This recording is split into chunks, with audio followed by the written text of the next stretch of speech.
अल्लाह ने अगर हवा की तख्लीक करनी चाहिए थी तो कोई अलग मिट्टी से पैदा कर देता, अल्लाह चाहता तो जमीन के किसी हिस्से से पैदा कर देता।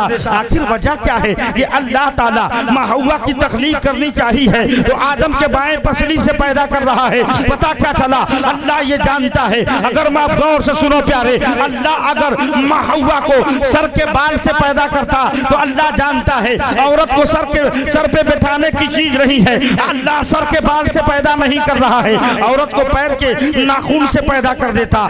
यही इंसान है, औरत को पैरों के तले रखता, अल्लाह ये भी नहीं कर रहा है। अल्लाह चाहता, इस बात पे कादिर मुतलक है, अल्लाह चाहता नाखून से पैदा कर देता, लेकिन औरत अल्लाह ये भी नहीं चाहता है कि औरत को उंगली पे नचाया जाए। पता क्या चला, ना औरत को अल्लाह पैर से पैदा कर रहा है, न सर से पैदा कर रहा है, न उंगली से पैदा कर रहा है। अगर रब ने हवा की तख्लीक करनी चाहिए तो कहां से पैदा कर रहा है? दिल के करीब। ये बायां पसली दिल के करीब होता है। अल्लाह ताला दिल के करीब से हवा को पैदा करके ये जहन दे रहा है, मैंने औरत को पैदा किया है।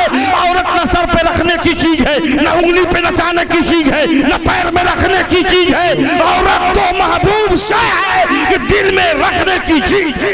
ए बिन्ते नबी है ये एहसान तेरे घर का, और मिलता है हमें जो भी सदका है 72 का। कहता है हर एक मंगता दहलीजे पैगंबर का, कहता है हर एक मंगता दहलीजे पैगंबर का। खाते हैं तेरे दर का, पीते हैं तेरे दर का, पानी है तेरा पानी, दाना है तेरा दाना। रब ताला कुरान मजीद में इरशाद फरमाता है, अर्रिजालु कव्वामून अलन निसा, यानी मर्द औरतों पे हाकिम है। ये दो जुमलों को आप अपने आंखों के नजरों के सामने रखिए। मर्द हाकिम है, औरतें महकूम हैं, ये कुरान कह रहा है। लेकिन आज जब हम अपने समाज और सोसाइटी का जायजा लेते हैं तो पता क्या चलता है कि बहुत सारी घरों में औरतें हाकिम हैं, मर्द उसके अंडर में काम कर रहा है। ये कमजोरी किसकी है?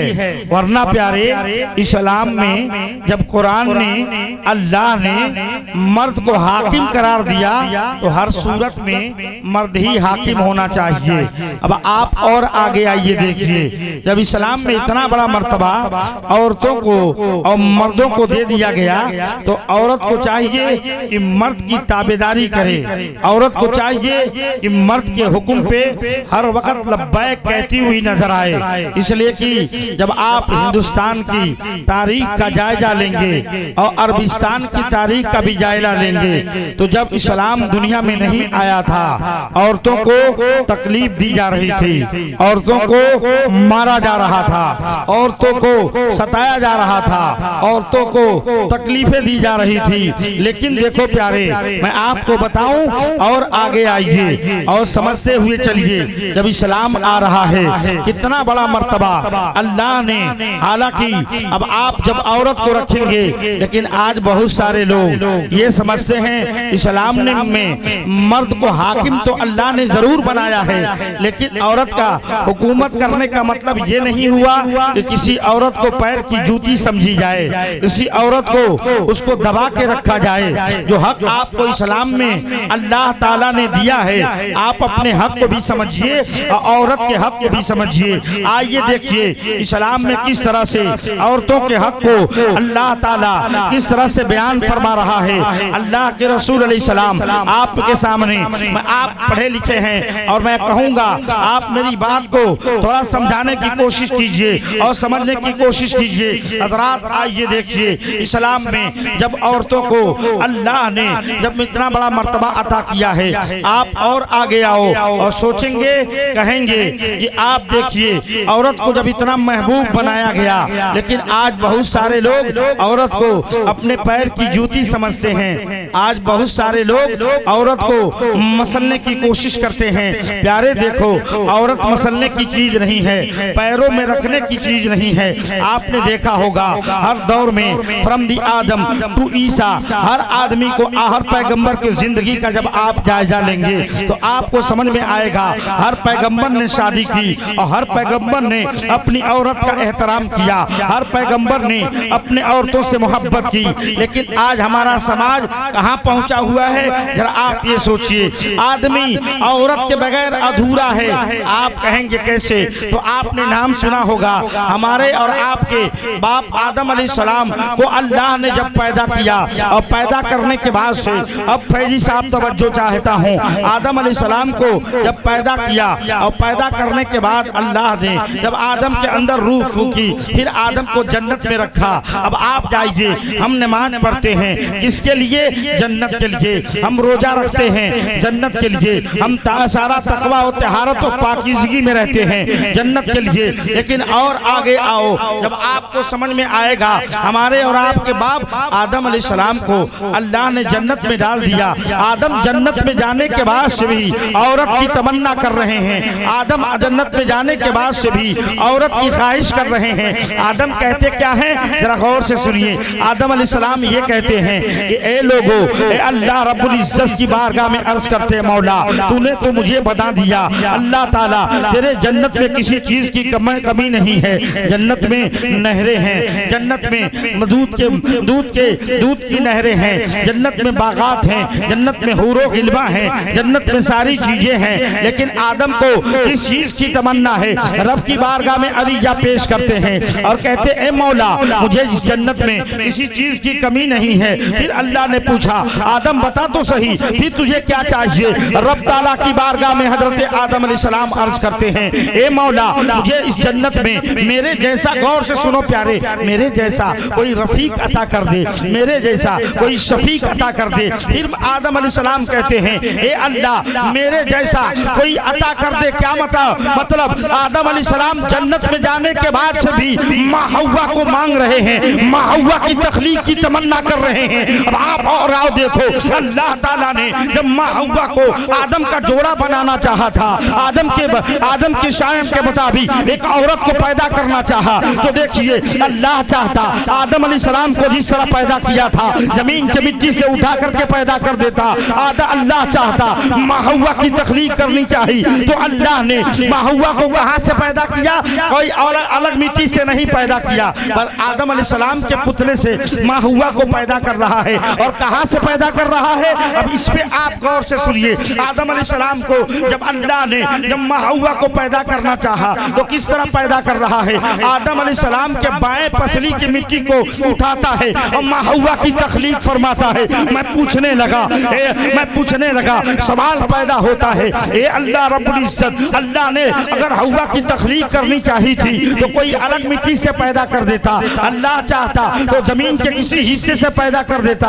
आखिर वजह क्या है कि अल्लाह ताला माँ हव्वा की तखलीक करनी चाहिए है तो आदम के बाएं पसली से पैदा कर रहा है? पता क्या चला? अल्लाह ये जानता है, अगर मैं गौर से सुनो प्यारे, अल्लाह अगर माँ हव्वा को सर के बाल से पैदा करता तो अल्लाह जानता है औरत को सर पे बैठाने की चीज नहीं है। अल्लाह सर के बाल से पैदा नहीं कर रहा है, औरत को पैर के नाखून से पैदा कर देता। यही इंसान है, औरत को पैरों के तले रखता।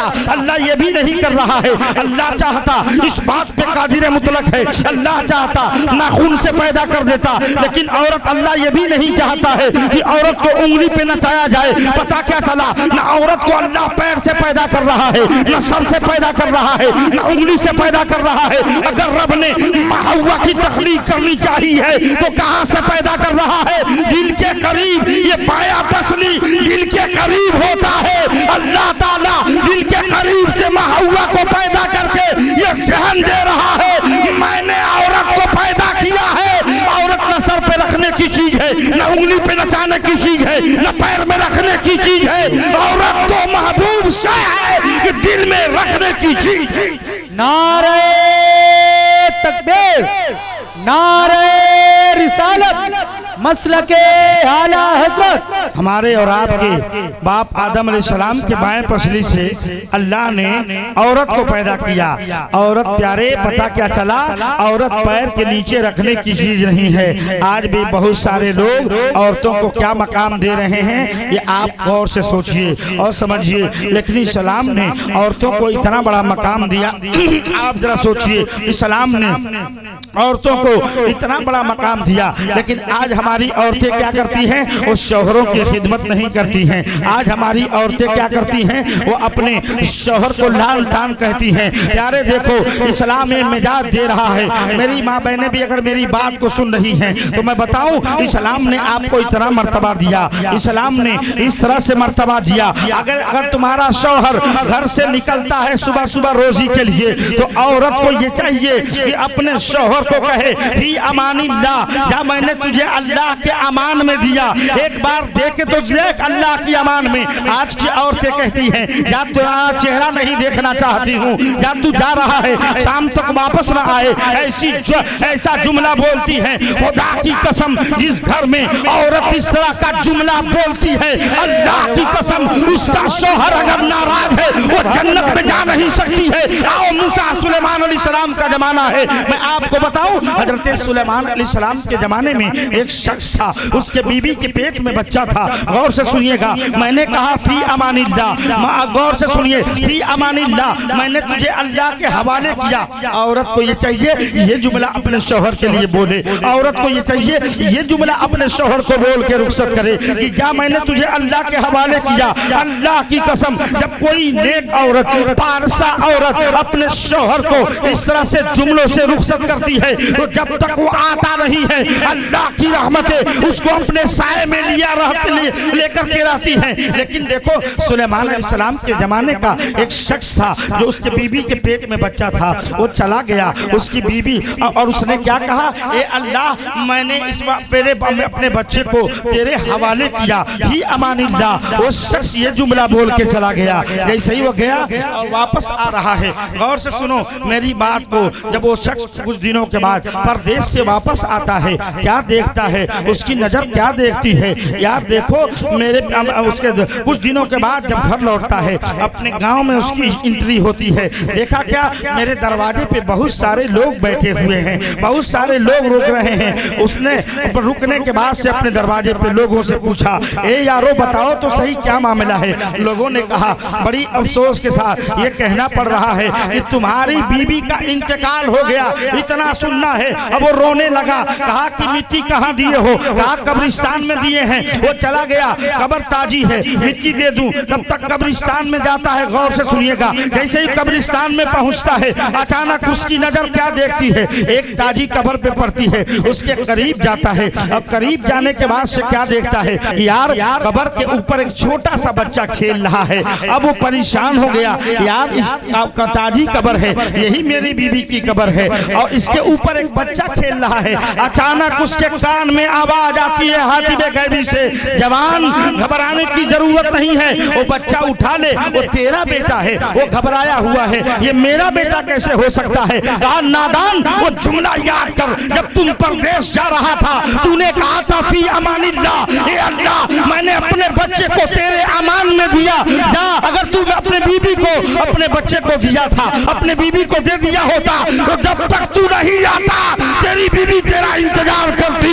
मैं आपको कहना चाहता हूँ, आप जरा सोचो, अगर कोई जाता है परदेश, औरत जाती है, आज समाज का हाल ये हो गया है, औरतें कहती है तू मर जा। आज समाज का हाल ये हो गया है, औरतें कहती हैं तू वापस लौट के ना आ। ऐसे जुमलों से खुदा की कसम अपने औरत को, अपने शौहर को रुखसत न करो, इसलिए कि अगर तुम खाने काबा में चली जाओ, तवाफ पे तवाफ कर लो, तेरा शौहर जब तक राजी नहीं होगा खुदा तुझसे राजी हो ही नहीं। वाह वाह, नारे तकबीर, नारे रिसालत, मसलके आला हजरत, जश्ने गौसुल वरा कॉन्फ्रेंस, जश्ने गौसुल वरा कॉन्फ्रेंस नारे तकबीर, नारे रिसालत, माशाअल्लाह सुभान अल्लाह। ये इस्लाम में मर्तबा है। आप जरा सोचिए इस्लाम ने कितना बड़ा मर्तबा दिया। अगर मेरे आका फरमाते हैं कि बच्चियां तुम्हारे लिए रहमत इलाही की जरिया हैं, अगर बेटी पैदा होती है, गौर से सुनिए, इस्लाम ने जहां मर्दों का मकाम दिया है वहीं औरतों का भी मकाम दिया है, लेकिन एक दूसरे का मकाम कोई समझे तब ना। ये औरतें किस तरह अपने शौहर से पेश आती हैं, जरा आप इसे गौर कीजिए। मेरे आका ने औरतों के अजमत को बढ़ाने का काम किया, या मेरे मुस्तफ़ा ने जो औरतों को हयात जिंदगी मुरत्तब फरमाई। आप जरा सोचिए, औरत मेरे आका इरशाद फरमाते हैं कि अगर तुम्हारे घर बेटी पैदा होती है, रहमत इलाही की जरिया बन के पैदा होती है, और वही बच्ची, अब आप जरा सोचिए कि जब बेटी पैदा होती है आपके घर में रहमत बन के पैदा होती है, वही बेटी जब जवान होती है उसकी शादी हो जाती है। अल्लाह के नबी इरशाद फरमाते हैं कि जब मियाँ बीवी नेक हैं, मुस्कुरा के मिलते हैं, अल्लाह उनकी खताओं को माफ फरमा देता है। वही औरत है जब माँ बनती है, औरतों के 3 सिकों को इस्लाम ने बयान किया। बच्ची है, माँ बाप के बख्शिश का जरिया बनती है, रहमत का जरिया बनती है। जवान होती है, अगर नेक है, शौहर के बख्शिश का जरिया बन रही है। अगर वही माँ जब बच्ची माँ की शक्ल में आ जाती है, अब मेरे आका की हदीस बदलती है। अल्लाह के नबी इरशाद फरमाते हैं कि माँ के कदमों के नीचे जन्नत है और बाप जन्नत का दरवाजा है। सुभान अल्लाह, माशाअल्लाह, हक है, लेकिन माशाअल्लाह, जिंदाबाद। यही इस्लाम, जरा सोचिए इस्लाम ने हमको जो जिंदगी अता की, जो रहने का तरीका अता किया, क्या हम अपने नबी के सुन्नत के मुताबिक हम अपनी जिंदगी को गुजार रहे हैं? क्या हम अपने नबी के सुन्नत के मुताबिक अपने शब रोज को आप मुहासबा कीजिए और सोचिए कि क्या मर्तबा मेरे आका ने एक मर्द को दिया है, एक औरत को दिया है। अगर दोनों एक मर्तबे को समझ जाएं और दोनों मोहब्बत से अपनी जिंदगी को गुजारें तो आपके घर में आपका घर जन्नत बनता हुआ नजर आएगा। अगर दोनों में अगर ना इत्तेफाकी पैदा हो जाती है तो आपका घर जहन्नम बनता हुआ नजर आएगा। जरा आप सोचो कि प्यारे देखो, लेकिन आज इस्लाम ने इतना बड़ा मर्तबा दिया है, लेकिन आज हमारी माँ बहनें अगर उसका शौहर परदेश चला जाए वो तुरंत निकाब लगाती है, बेग लगाती है, पैसे की गर्मी है, मार्केट का चक्कर काटती है, हत्ता कि उसके सर पे दुपट्टा भी नहीं रहता है। आज हमारे समाज को लूटने का किसी ने काम किया है तो इन औरतों ने किया है। अगर औरतों ने अगर उनका उसमें सबसे बड़ा जिम्मेदार उसका शौहर भी है, खुदा की कसम इस्लाम तुझे आज मार्केट में भीख मांगने की इजाजत नहीं देता है, दूसरे के नजरों के सामने अपने हुस्न का मुजाहिरा करने की इजाजत नहीं देता है। इस्लाम तो आपको मर्तबा दिया है, औरत को इस्लाम ने खनीज बना के रखा है। अगर तुम्हारे औरत तुम्हारे घर की मलका है, औरत तुम्हारे घर की कनीज है, औरत तुम्हारे घर की जन्नत है, अगर वो जन्नत मार्केट में आती है तो आपको लूट लिया जाएगा। इस्लाम ने पर्दे का हुक्म दिया है, आप अगर पर्दे में औरत रहती है उसका घर जन्नत बनता हुआ नजर आता है, अगर बेपर्दा होती है फिर जहन्नम बनता हुआ नजर आता है। जिंदाबाद।